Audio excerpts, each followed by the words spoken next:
बिस्मिल्लाहिर्रहमानिर्रहीम अस्सलाम वालेकुम। Welcome to SW learn only YouTube channel. So कैसे आप सब, मुझे उम्मीद है कि आप सब खैरियत से होंगे। आज हमारा टॉपिक बहुत ज़्यादा इंटरेस्टिंग है। हमारा टॉपिक है electronegativity. Very very important topic है। ये केमिस्ट्री को समझने के लिए बहुत अच्छा टॉपिक है, बहुत इंटरेस्टिंग टॉपिक है। सबसे अक्सर आप मूवीज देखते हैं तो जिन मूवीज में विलन होते हैं तो विलन को क्या ताकतवर दिखाया जाता है, उनकी पावर ज्यादा होती है और उनका करैक्टर भी क्या होता है, नेगेटिव होता है। तो बिल्कुल इसी तरह ऐसे एटम जिनकी पावर ज्यादा होती है उनको नेगेटिव कहते हैं, और वो इलेक्ट्रॉन लेने के लिए नेगेटिव होते हैं, इसलिए हम इनको इलेक्ट्रोनेगेटिव कहते हैं। अब इलेक्ट्रोनेगेटिविटी एक्चुअली में है क्या? तो एटम है, सपोज हमारे पास एक हाइड्रोजन है और एक क्लोरीन है, इन दोनों ने आपस में बॉन्ड बनाया है। हमें पता है जब भी बॉन्ड बनता है एक ये वाला एटम और ये वाला एटम एक एक इलेक्ट्रॉन देते हैं, और तो एटम का क्या बन जाता है, इलेक्ट्रॉन का क्या बन जाता है, पेयर बन जाता है। अब ये इलेक्ट्रॉन का पेयर कहाँ जाएगा? ये दरमियान में रहेगा। अब जिसके पास ताकत ज्यादा होगी ना, वो तो कहेगा कि मेरे पास ये इलेक्ट्रॉन का पेयर आ रहा है, आ जाए ना। जैसे हम मूवीज में देखते हैं, हीरोज और विलन दोनों के पास अगर बराबर की चीज आ रही तो विलन क्या करेगा कि मेरे पास ये सारी चीज आ जाए, हीरो के पास तो कुछ जाए ही ना। तो इसी तरह ये क्लोरीन क्या कर रहा है, ये इलेक्ट्रॉन पेयर को अपनी तरफ खींच रहा है। इसके पास ताकत ज्यादा है, इसकी पावर ज्यादा है, इसलिए ये नेगेटिव इसका करैक्टर है। तो हम कहेंगे power of an atom to attract shared pair of electron toward itself in a molecule, वो क्या है, इलेक्ट्रोनेगेटिविटी। ये जो शेयर्ड पेयर ऑफ इलेक्ट्रॉन है, दोनों एटम ने क्या, एक इलेक्ट्रॉन का पेयर, इसको पेयर इसलिए कह रहे हैं क्योंकि दो इलेक्ट्रॉन आ रहे, तो दो इलेक्ट्रॉन का पेयर जो है वो उसको अट्रैक्ट करना है।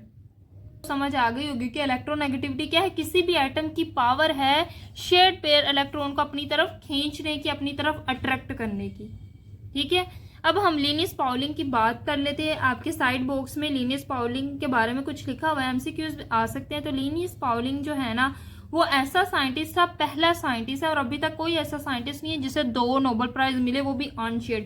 यानी इस अकेले को 2 नोबेल प्राइज मिले, कब, यानी इस अकेले की वो मलकियत है।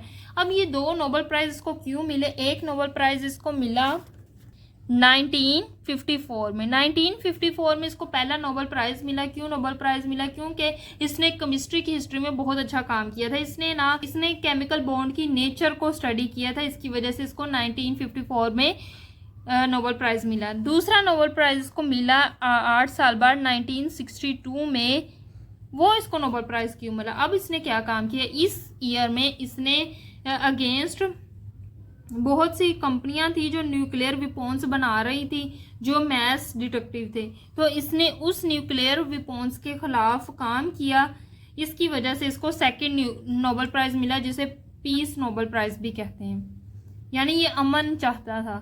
ठीक है, अब हमारे पास आगे हैं फैक्टर्स अफेक्टिंग इलेक्ट्रोनेगेटिविटी।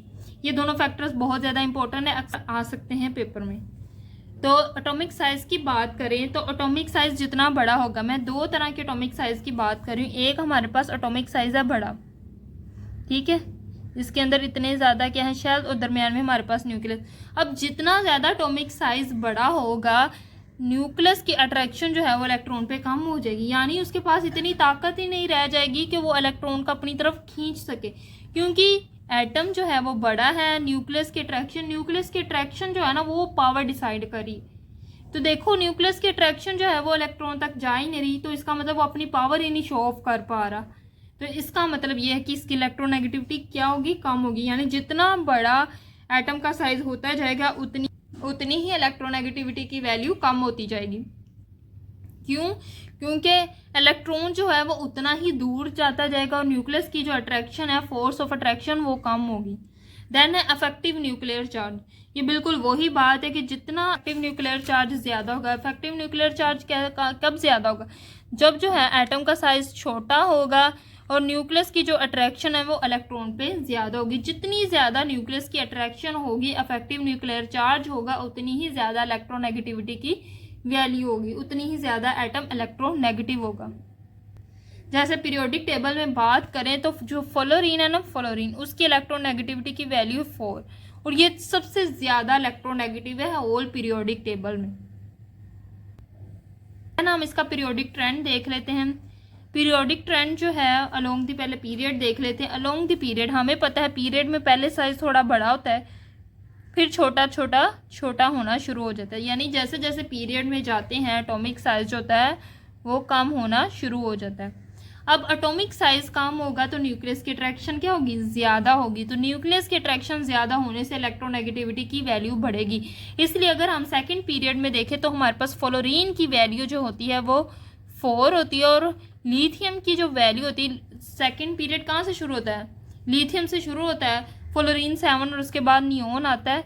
तो नियोन को आप भूल जाए, वो नोबल गैसेज हैं, वो स्टेबल हैं, उनको किसी चीज़ से लेना देना नहीं है, ना किसी से बॉन्ड बनाती।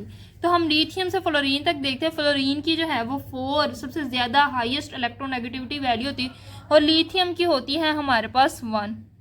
तो कितना डिफरेंस है, इसका साइज बड़ा था, इसकी इलेक्ट्रोनेगेटिविटी की वैल्यू कम थी, लेकिन जैसे जैसे हम पीरियड में जाते गए एटम का साइज कम होता गया, न्यूक्लियस की अट्रैक्शन ज़्यादा होगी और न्यूक्लियस की अट्रैक्शन ज़्यादा होने की वजह से इलेक्ट्रोनेगेटिविटी की वैल्यू ज़्यादा होगी, जैसे कि फ्लोरीन की है 4।